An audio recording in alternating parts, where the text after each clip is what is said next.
Hi, welcome everyone.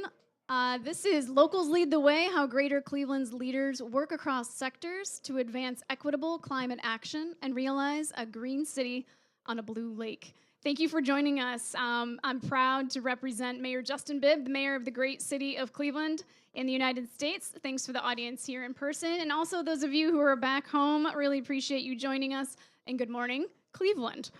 Thanks also to the Climate Registry, the Cleveland and Gun Foundations for making today's session possible, and to the various organizations that brought my colleagues and me here together in the Blue Zone at COP28 in Dubai. It's so exciting to have Cleveland on the international stage here.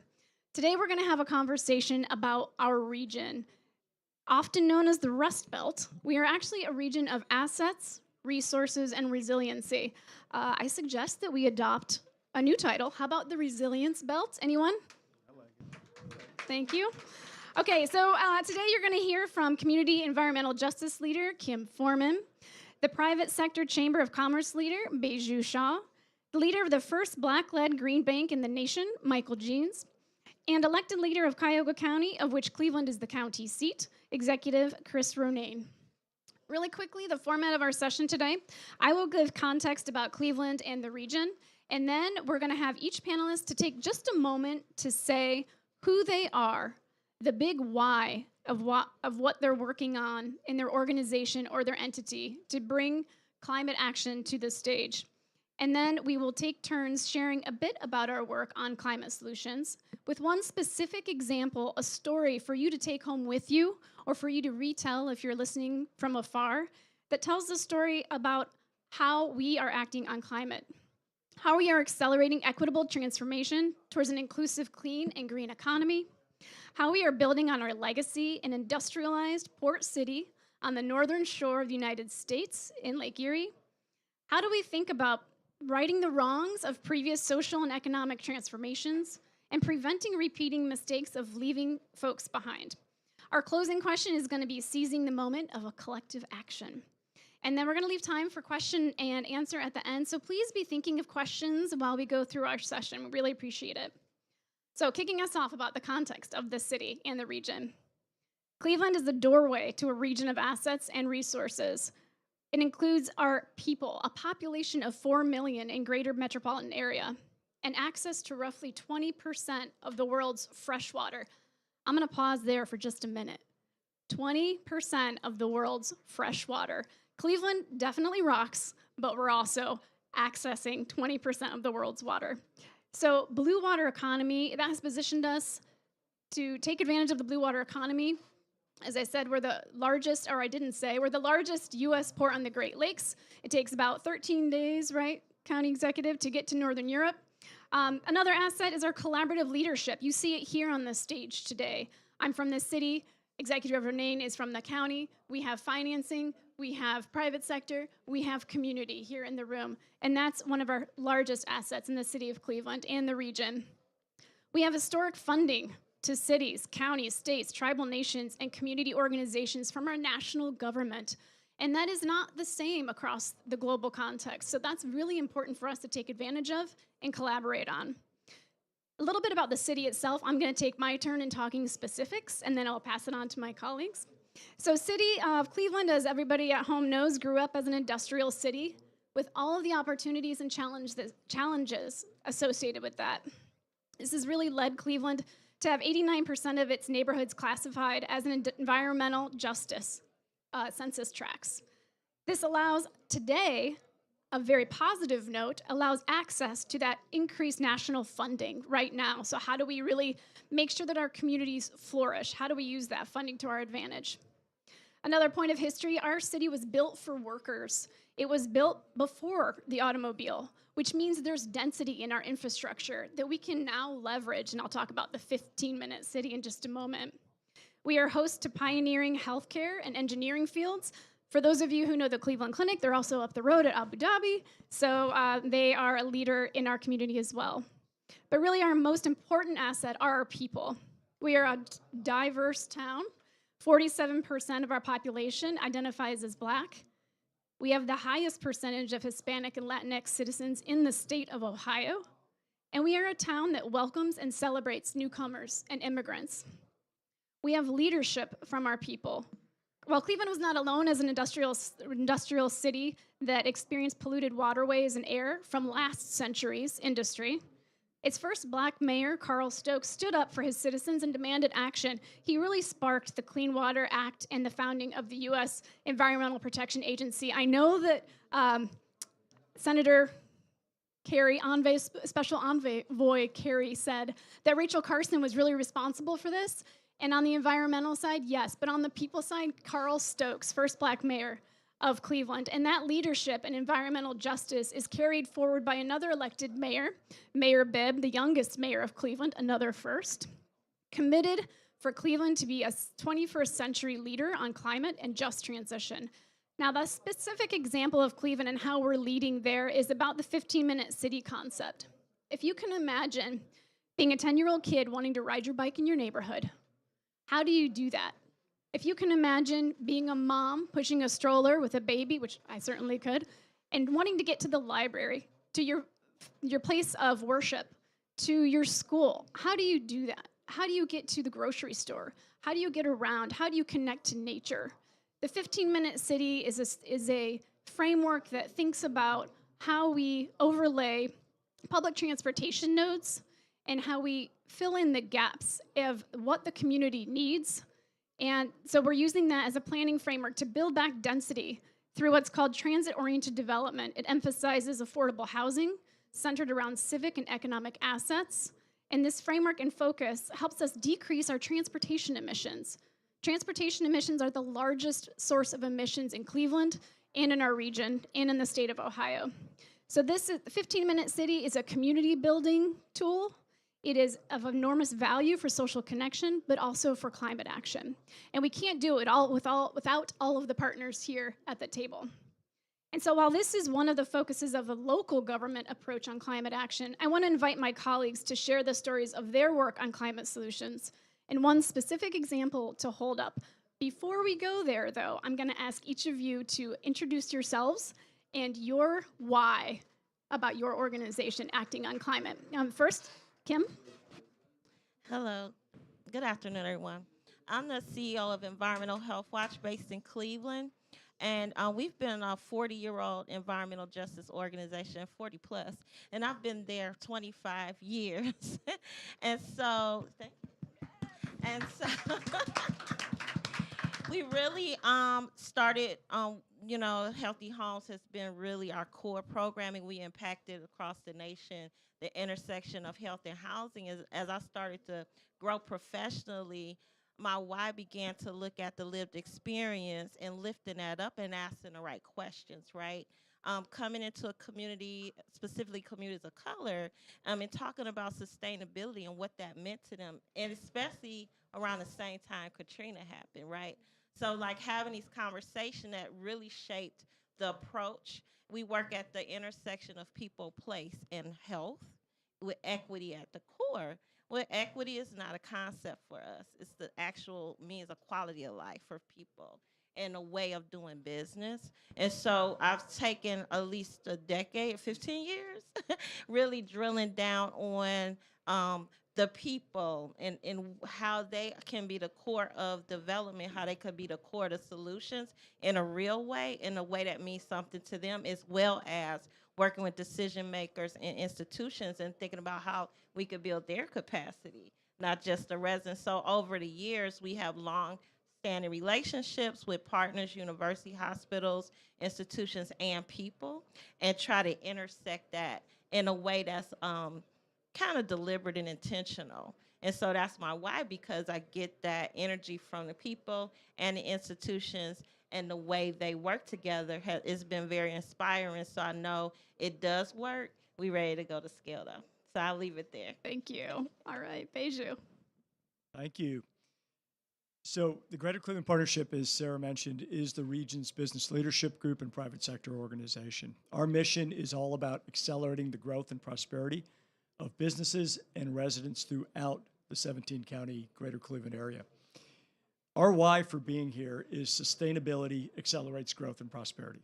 We believe that to the core.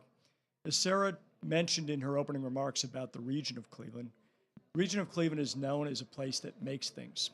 We make things that matter. We've made things that matter from our history to today, make things that impact the world on a global basis.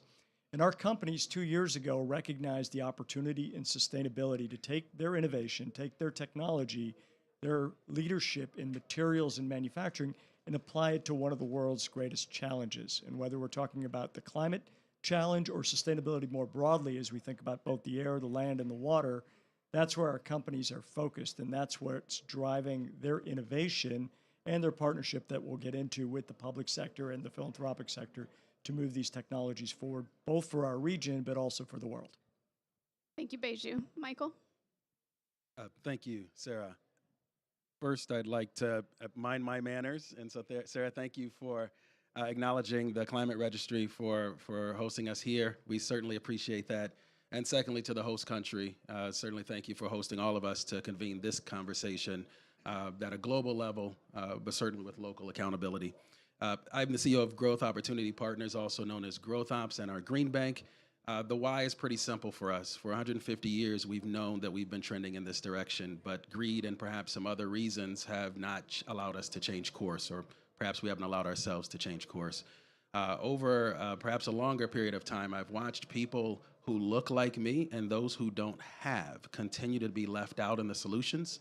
And so it creates some discomfort. I would say that the more I've had the opportunity to interact with people across the globe, the look like me becomes more diverse, right? You begin to see yourself in each other and each other in ourselves. And so as we think about this climate work, the why is embedded, frankly, in a statement earlier this year that the UN Secretary General made, characterizing the state of the world. He said, "We have started down the barrel of confluence of changes unlike any other in our lifetimes."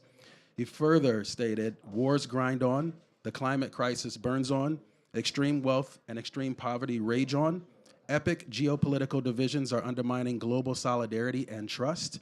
This path is a dead end, and we need to change course." And I think that sums up my localized why. It likely sums up our collective why we're here. And the reality is 1.5 isn't enough. It's aggressive. 2.0, not really going to get us there. So how will we see ourselves and each other and be selfless enough to do the things we need to do to protect this rock? Thank you. Executive Rename. Thank you, Sarah, and thanks everybody for coming out to hear about Cleveland.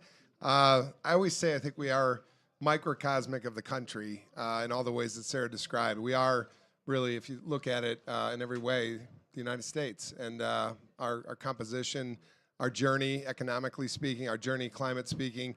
And, you know, the why for me, I'm historically, I've been a city planner in my professional life, but I ran for office in 2022 on the simple premise of health and dealing with the social determinants of health that were really showing a city and a region that was divided.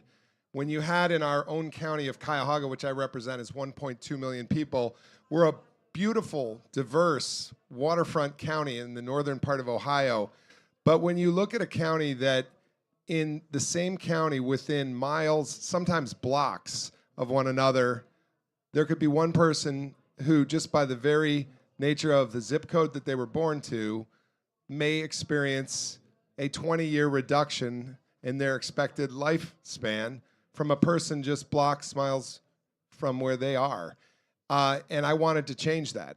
And I wanted to work on a health framework, a healthy Cuyahoga that was about the health of our people, the health of our communities, the health of our climate, the health of our justice system, and the health of our multi-sectors, government, nonprofit, and private sector. And that's what we're working on, is a healthy Cuyahoga plan. 3 days after being elected, thanks to the George Gund Foundation and the Cleveland Foundation, my partners here today, I came to COP27 in Sharm el-Sheikh.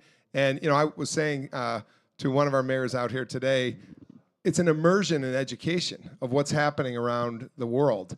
And what I would say to you is, if you get enough today or you haven't gotten enough, we would love to have you back because Climate Registry has chosen Cleveland for its May Climate Leadership Conference. We'd love to have you back to that microcosm of an American city that is a hopeful city on the Great Lakes. But the why for me has been health. Sarah mentioned resiliency, and changing that narrative from Rust Belt to resiliency. I'd add we're sort of also, if we're moving from the Rust Belt, we're moving to the Water Belt, a place that, as Sarah said, 20% of the world's freshwater supply is here. But we've got to work on next gen, our kids, to talk about that story of Carl Stokes who stood up and said no more, and get to the kids that went to the very same schools that our first African-American mayor of a major American city went to, and teach them about that value proposition of that precious 20%, and get them to be the stewards and do it through a climate lens. So back to health. To me, it's all about the health of our people and the health of our natural systems in Northeast Ohio. Great, thank you. And so we're going to start back with Kim to go a little bit deeper on what you introduced. You talked about your why and you talked about who. Can you tell us more generally about your work and what you're up to and a story that folks can take home with them? Okay, well, I guess I'll start with the story. So I would, like I said, we were very technical. So we do education, direct service. And what's unique about my organization is we've built our own research, and our agenda, our policy agenda is based on understanding what's happening in people's homes. But then we started having these conversations around sustainability in our community, and I would go, and it would just be, frankly, a lot of white males talking about sustainability. And I'm saying that everybody would look around and say, well, where are the other folks? So I took it upon myself to take my little piece of paper and go out into communities of color and ask questions about sustainability. They had conversations, solutions, and ideas about it. They just spoke a different language. So we started to build that direct service component, from meatless cooking classes to composting, to integrate these practical applications of getting your hands dirty around the idea of what can make our earth better, environmental stewardship. So over time, the residents developed their own action plans, and I did what I could, also learning more as I'm learning with the residents and the community, but also building a lot of relationships with community development corporations and institutions. So now we're at a place with a partnership with Blacks in Green out of Chicago to now facilitate and develop a Thriving Communities Technical Assistance Center. So Environmental Protection Agency and Department of Environment, have come together to support 17 different technical assistance centers across the country. They've invested $177 million to set these technical assistance centers up. Now, what I'm proud to say is Environmental Health Watch, Blacks in Green, Black Environmental Leaders, University of Chicago, and Minnesota are the leadership team for our region. That means 6 different cities we're responsible for. And so what we're aiming to do is to make sure dollars from the federal government, which are billions of dollars, get into the hands of environmental justice and frontline organizations. Because you talked about the history of disinvestment, and so have you, and the health has been impacted, but now we can shift that with this investment across all federal departments. And so right now I'm excited to say we'll be launching our Region 5 Technical Assistance Center on February 1st and 2nd in Chicago. But our strategy actually has an additional component outside of helping build capacity of frontline organizations and making sure they get the dollars and working on EJ issues. But we have a direct service component, and we're going to work on replicating a sustainable square mile idea, which is very similar. We want to really look at how we target down and start to look at assets in the community, the people driving the development, right? And so what does that look like? We're practicing something different. We can't be status quo with these dollars because it's going to happen really fast within 3 years. So what can we do to leverage the dollars, be strategic about it, but also drive how communities look, how they feel different, and who's in the forefront? So with the Sustainable Square Mile, that was another idea that was put forth to EPA, and they accepted it. So we have this programmatic aspect outside of just the technical assistance that we'll be rolling out with the TICTAC. So that gets us as a nonprofit to scale our work, to show more capacity, And so that is just puts us in a position and puts other nonprofits and frontline in positions, right? So we won't get left out, right? We want to make sure of that.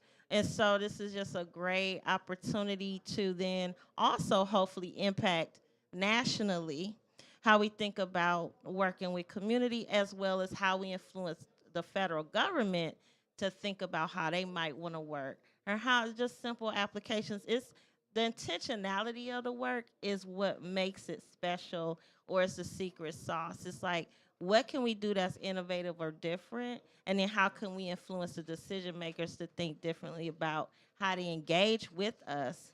But I want to find those folks that never get heard. I want to find those folks that are not connected to an organization, or find the folks that are working in their communities on this stuff and nobody knows about them. That's the work ahead. And so with the story from changing the color of the room, literally, I have photos, and then digging in, and then also looking at systems. We work on systems and policy too. It's not just about programs. We have to connect people to policy so that we can show more impact. And so with the Sustainable Square Mile, we're looking at measuring increase in household income, which I don't think it was a missed opportunity with other dollars that came in. So now we want to measure and make sure we are leveraging the dollars for real sustainable futures. Thank you, Kim. I think it's really important that the policy side of things, we're talking about a policy of the 15-minute city development planning tool, and you're talking about having the table be bigger, not just in Cleveland, not just in greater Cleveland, but nationally, and making that table really big and inclusive. Thank you for that. Bijou? Sure, and I like the framework, Kim, that you used in terms of it's not just about programs, it's about systems, it's about policy, because it's really on all those dimensions, I think, that all of us think about in terms of how do we really scale the impact that we're seeking to have. So I'm going to share kind of our story as well, and maybe a few examples. And so for us, again, about 2 years ago, a lot of our largest corporations and institutions started to recognize that there was this great opportunity to continue to build on their skills, build on their assets to really pursue sustainability for growth and for prosperity. And they asked us to start to convene their leaders in sustainability, mostly to exchange ideas with each other and to learn about what other organizations are doing, how they're approaching evolving standards and expectations that are out there, whether it's from customers or from the financial world. So we started convening these meetings of what we call our Sustainability Leaders Group, and it was probably about 12-ish companies, let's say, when we first started. That's now grown to 40 companies, and that cuts across all different types of sectors, from manufacturing to financial services to healthcare to materials to research institutions. The companies initially were really around, again, this information exchange, sharing practices, understanding what each other is doing. And this all predates the federal legislation that has really been a catalyst to so much more activity across our region and across our country. But with these companies starting to explore ideas together, they started to identify common opportunities and common challenges, and they started to exchange information on how could they approach these common opportunities and common challenges working collectively rather than individually. Now, you put into that the catalyst of all of the federal legislation that was passed about a year, just a little over a year ago. It really wasn't that long ago.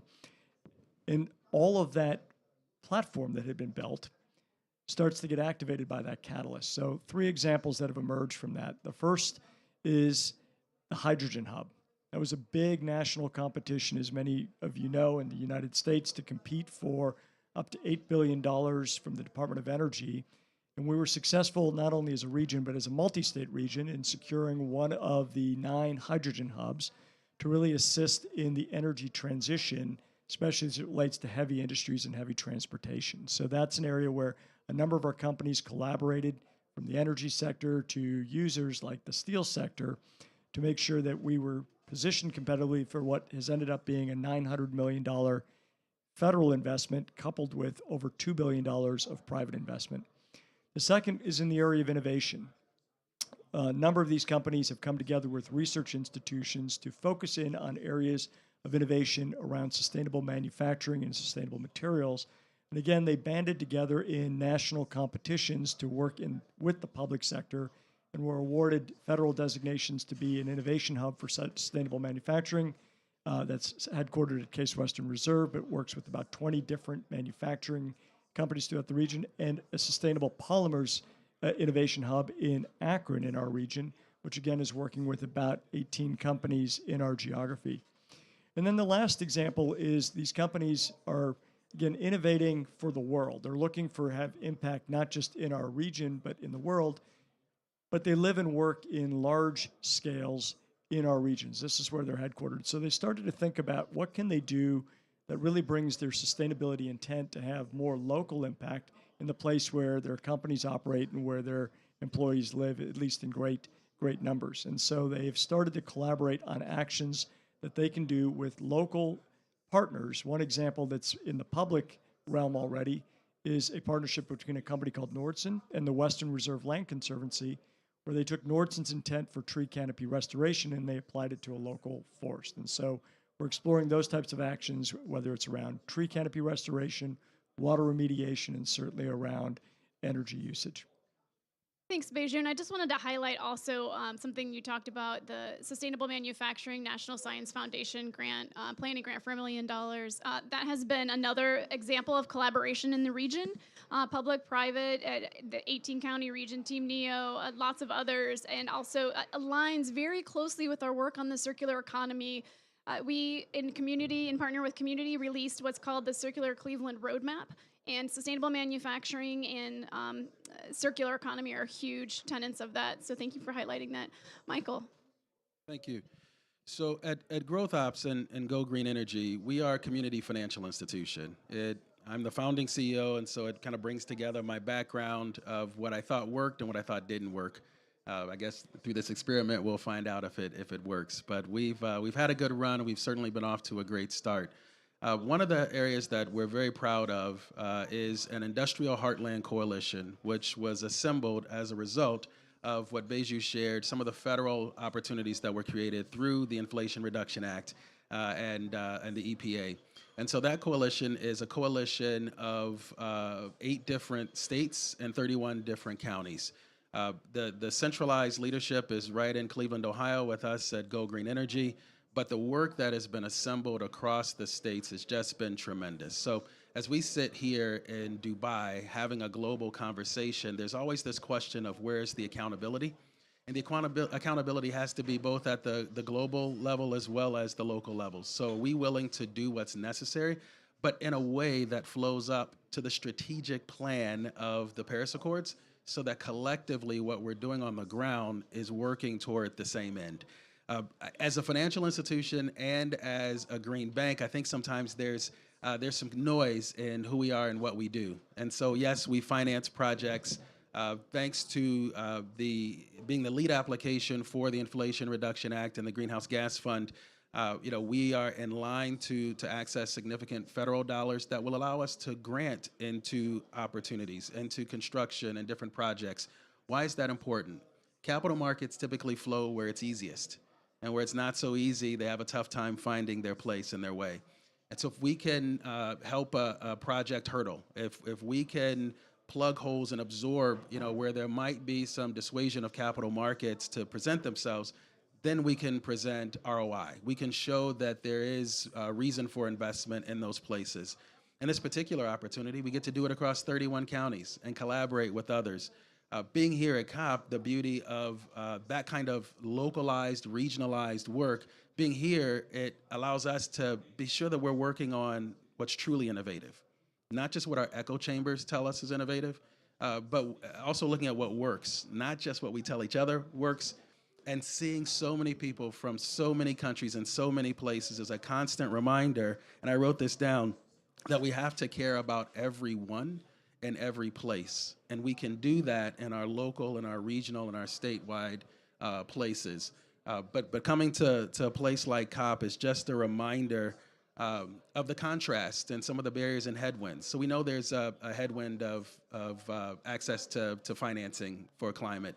But the other, perhaps once subtle, barriers and headwinds is globalism versus populism. And what are the derivations of that? And how does that show up in how we're thinking about our localized and regionalized solutions? And so our 8 states, just so you know, are West Virginia, South Carolina, Ohio, Indiana, Missouri, Michigan, New York, and Pennsylvania.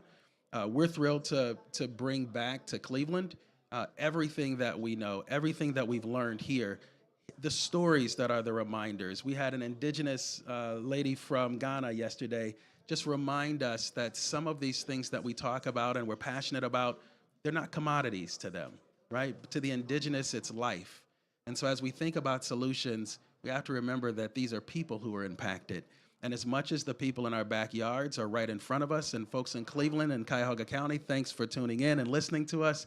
But the we has to become larger. The we has to become more inclusive, not in the academic, but in our work. And someone else stated in a panel yesterday, he said the things that we talk about and we care about, we need to legislate them. And I know in the United States that's an opportunity for us. As different governments have different structures, we legislate what's important and then we activate it. And that's what a city, that's what a county, that's what a chamber, that's what a community organization and a green bank can help catalyze. And we like to think that we're giving it our best here in Northeast Ohio. Michael, thank you. I just wanted to bring up one example from the U.S. EPA Solar for All. One of the models in Cleveland was a really successful pilot program for low to moderate income home solar. And talk about giving access to more people, right? So we worked with community organizations, with Solar United Neighbors, Habitat for Humanity, a minority-owned business, with the city community development office, and we worked on a model that would get home solar to low to moderate income residents in the city of Cleveland, a few different wards across the city, and it's a very successful model that we elevated in that application. So thank you for bringing that up. Yeah. Chris. Well, I'm glad you brought that up. Back in Cleveland at Cuyahoga County, it's opening hours for our government today, and I'm watching some of our council news. We have an important day today with our county council. Speaking of solar, we have, in the first year of our administration, put together a public utility, not just a plan, but we are going to launch as a public utility called Cuyahoga Green Energy. So I'm excited about how that's going to go throughout the rest of the day, but it's intended to offer that alternative portfolio against the grain of some of the things we've been going through for a long time in our state. And I'm excited about that. So that's one of the things that I just wanted to reference. Kudos to all the partners in our county that have gotten us to today. What I also want to reference is back behind our delegation here, what's on this screen, and I hope people at home, if they can't, it's about leaders working across sectors to advance equitable climate action and realizing, in our case, the Green City on the Blue Lake and the rivers at the forefront. We travel together, we talk together a lot, and I'm going to harken back to a former mayor from another city, city of Chicago, I once had dinner with out on the river, and he said, cities, this is Mayor Daley, he said cities are big picture and small details. It's about big picture and small details. And I think if you don't work in the space of your nonprofits, your for-profits, and your public sector together, you lose sight of sort of those details. Who's on point? Who's doing that work?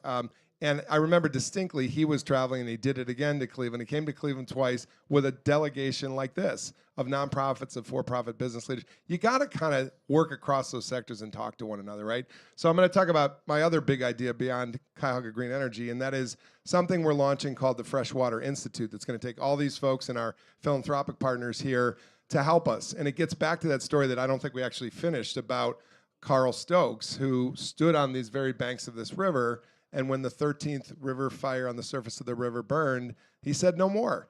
And Time magazine had taken a previous photo of a previous fire and sort of put us out there as the poster child of what needed to change, right? But he embraced it, and he went to Washington with his brother, a newly elected first African-American congressman in the state of Ohio, and they got to work on the Clean Water Act and ultimately what became the U.S. EPA, the antecedents to the U.S. EPA.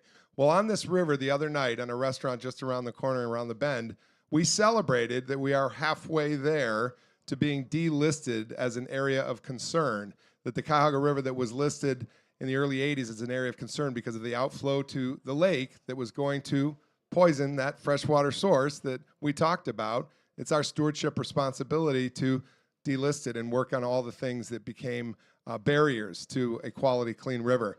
We're halfway there. So we had a party, and we're going to get there faster than it's taken us to get to the halfway point. But the Freshwater Institute is about the next gen. The Freshwater Institute is about a sort of four cornerstones of education, advocacy. That's why I tapped my friends from Oberlin to talk about Oberlin College and how they could help us. They're a forefront leader in environmental practice and sustainability. But research, advocacy, education, and ultimately economic development around this sustainable place called the Great Lakes. But do our kids know the story? Do they know about Carl Stokes? Maybe they are a mile from that river or from that lake and they never access it. And can we work together to get them better access, right? So the Freshwater Institute idea is to educate, to research, to advocate, and ultimately to develop a sustainable strategy around these Great Lakes. We're going to launch that first and foremost to bring these kids as ambassadors. To bring this home, the other day, I had my first State of the County speech a couple weeks back. But in that State of the County speech, we launched that idea, the Freshwater Institute. I took a boat across the river that is manned by high school students that cleans up the river. It's a little small boat. It's a piloted boat by the high school students of Davis Aviation and Maritime High School. Kids that are learning maritime trades, how to pilot ships, how to be maritime mechanics, learning about the ecology of the water. But they took me across the river to my State of the County speech to a pavilion across the river where I gave it. It's got to be all in, right? It's got to be all in with all your residents, and particularly your younger generation, about the stewardship opportunities of stewarding that freshwater source. I've been inspired by two places. Glacier National Park, where they've developed a Glacier Institute to tell the story of what's happening with our climate and glacial melt. And in Costa Rica, where younger kids are given the tours in the rainforest, and they're going to be the ones that are ultimately going to steward those places. We need to do the same in the Great Lakes, and that's the great big idea. Thank you. Thank you, Executive Ronayne. So we have a closing question of, when we talk about climate action and climate solutions, how do we address the urgency of now? And I'm going to ask us to leave a little bit of time for questions from the audience, so you have about a minute or so, and I'll start us off. As Mayor Bibb says, Cleveland can't wait, and neither can our region. We are acting now and at a multi-level community focus in a collaborative manner, and globally here at COP28, nationally through the historic investment from the U.S. government, and locally to have collective impact and systemic change. That's what we're acting on. We are working with everyone here on the stage, directly with residents. How are you all doing this work? How are you seizing the moment of collective action to advance on the urgency of now? Well, first, I didn't mention MTerra, who's working with us on the TICTAC. We have indigenous, rural, and urban kind of pieces to address. So I think it's been really elevated in our conversations with funders and this government is that we have about 3 years. It's like a historic moment. It's this urgency around getting people positioned. So we really want to do our due diligence to do that. We want to see it and we want it to feel different. So I'm a little nervous, got a lot of pressure. But it's like, you got 3 years to get it done. So the energy is different. There's a big shift, and I think we've been having the conversations around equity, inclusivity, and what sustainability really looks like for everyone, not just the technical conversations and mitigation, which is important because we do that as well. But I just think just really digging in and not worrying about your name being on a logo or position in an organization, but really having a broader goal around the health and quality of life and who we are as a people and the human nature of the work. And I just look forward to doing that, but also keeping our eye on the prize, and we don't want to miss anything. So I just need help. I need help to do that. Thank We're you. here for you. Beiju. So for us, and I think us here now in a collective sense, there's three things really. So the incentive's already there in the private sector for the urgency of now, because there's a business opportunity that is out there on a global level, and the companies are pursuing it with a lot of energy. On top of that is the catalyst, right? The several years of funding. So it's like there's an immediacy to that opportunity, to the extent that companies want to take advantage of that opportunity that the federal government has given to accelerate what is already in their plans. But I think more important for our conversation here is creating that sense of urgency around collective commitment to our contribution towards national or global goals. Right? And we've started conversations really initiated by our participation in last year's COP summit in Egypt around a collective plan, not just goals, but actually having a plan of action to achieve goals at our regional level with the city, with the public sector, with our philanthropic sector, where companies are doing their part to make sure that we achieve those goals. And I think the sooner that we are able to put in place those goals and visibility on how we're tracking towards our contributions towards national or global goals, that creates that sense of urgency, because nothing sharpens us like measurement. And the measurement sort of aligns that action at the private sector, the public sector, philanthropic sector. And what better place to talk about measurement than in the pavilion of the Climate Registry? Michael? Yes, thank you. Dr. King spoke about the fierce urgency of now, about, tomorrow is now today. And as we think about this work collectively and that fierce urgency of now, to a comment you made, County Executive, we cannot escape the next generations who are inheriting what either we did or we didn't do. So there's a fierce urgency of now for us. At Growth Ops, we're reimagining how we live, but how we live together. Our work is around creating the 22nd century cities, because if we're just creating the 21st century cities, we're already in it.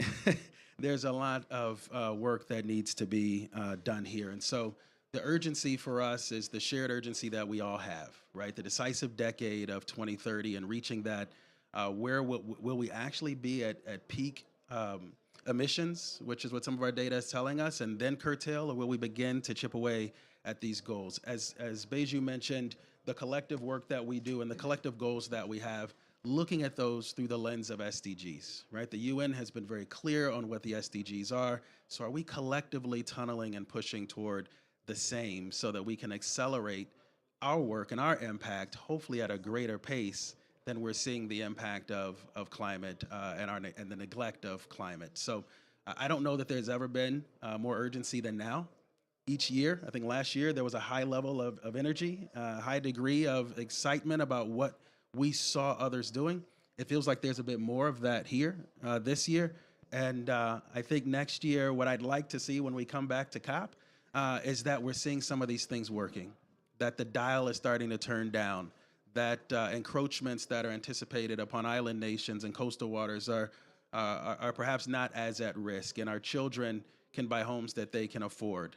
We refer to those as attainable homes, right? Not just affordable. So a lot of work to be done, a lot of work that's happening, and it's a collective work that's going to get us there with individual accountability. Thank you, Michael. And just for the acronym SDGs, Sustainable Development Goals, we are excited about working on those at the city as well, and wanted to shout out Cleveland State University for their work on that, and local stakeholders as well. Chris, bring us home. Well, thank you again for hearing us out from Cleveland. I think one of the things that I love about COP is just learning from each other. And I want to say, to my friends back in Cleveland, those that are watching, I had the benefit of having a cup of coffee with that same person we've been talking a lot about. Was Mayor Carl Stokes when I was a student. I was a student at Cleveland State, and he came in for a guest lecture. I asked him, would you ever meet with the student? And he did. And so that was a historic mayor who took time for a kid. That was me. But he said something haunting to me. He said, change comes in inches. Change comes in inches in this town. And it motivated me to get into public service, to one, respond to that call of how can we move faster. But I also think it's true of the legacy cities in our region. The places that have been hit the hardest, the Clevelands, the Detroits, the Buffaloes, the Gary, Indianas, those legacy industrial cities that have been hit the hardest. I think people sometimes, because of how hard we've been hit, the fear factor is sort of correlatively there, right?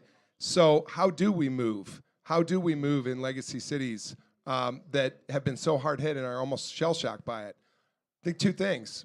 We listen to one another, and that's why lessons learned in places like COP, when somebody's done what you're talking about, maybe doing. And the other is you tell stories. And I've talked with Sarah and Kim about this, and we've got to tell the stories in all of our local communities of our residents' learned and lived experiences. And especially we talk about environmental justice, That story's right in front of you. If you listen, like Kim was articulating, to the resident point of view, we can never forget that. We can never forget that. We're never going to make change if we don't listen to people who've lived the experience and also places that have done the work that we can aspire to do. And I think we'll move faster when we open our ears to all. So, thank you. Thank you. Thank you, everyone. Can we have a round of applause for our panel? Thank you, everyone back home also. Thank you. We have time for questions. If there are any from the audience that you want to ask, I'm going to pass you the mic.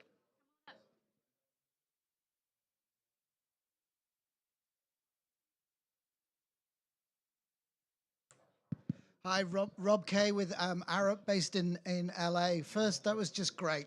It was just great. So what I was going to ask you is about a question about seizing the opportunity of having the Climate Leadership Conference in Cleveland. I was honored to be part of the process when it was in LA this year.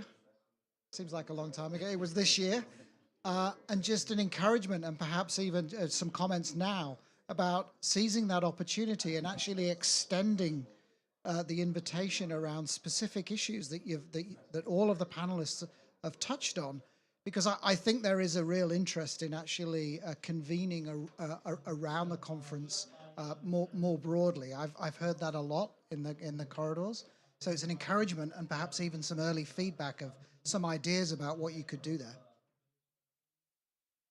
I'll take a quick, and I'm sure others have a point of view here. The inspiration of that came from, here at COP. Our friends at Gun Foundation and Cleveland Foundation said, there's some folks you need to talk to. And we had a chance to spend some time together and found a lot of things that were worth doing more of. And that culminated in a visit to Cleveland. And our folks at the city and our destination Cleveland said, hey, we want to do everything we can to convene this conversation. The beauty of it is everyone can't get to Egypt and everyone can't get to Dubai. But if we do these regional convenings, then perhaps if we do them enough with a level of care and inclusion, then we can have, if you will, a mini COP. We can get everyone there. And suddenly LA isn't so far from Cleveland and Pennsylvania isn't so far from Texas. And we get better at it. These are experiments that I think we're all working toward. I think what we're fatigued from, we don't want any more of, is the ones that don't work. So let's get those out of the way. We've studied this long enough. We know what to do. Let's do it. It is our honor to host this convening in Cleveland in May, and we hope all of you who are listening, go to Destination Cleveland's website. There'll be more promotion on this, in the coming weeks and months.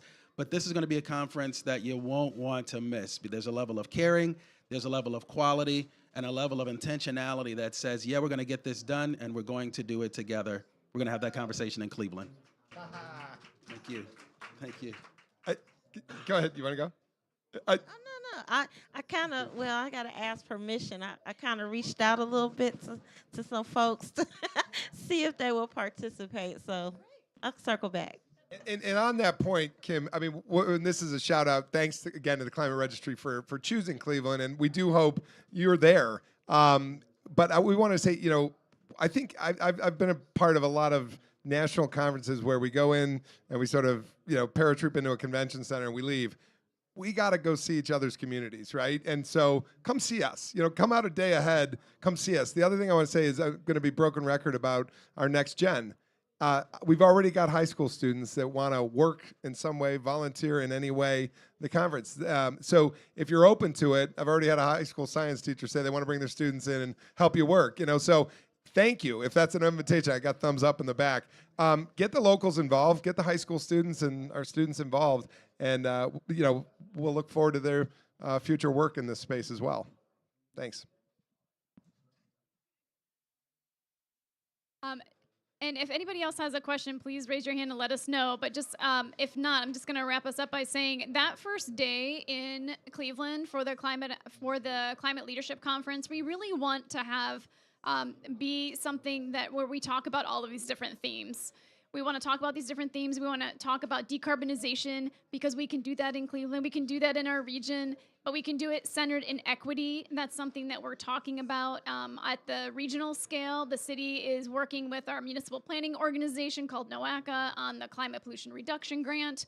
We are working, all of us here on the stage as well, together to think about those things. So we want to also bring national visitors to our community. So come see us in Cleveland, and we also want to share what we're doing there on the stage so you can learn from all of the great people in Cleveland.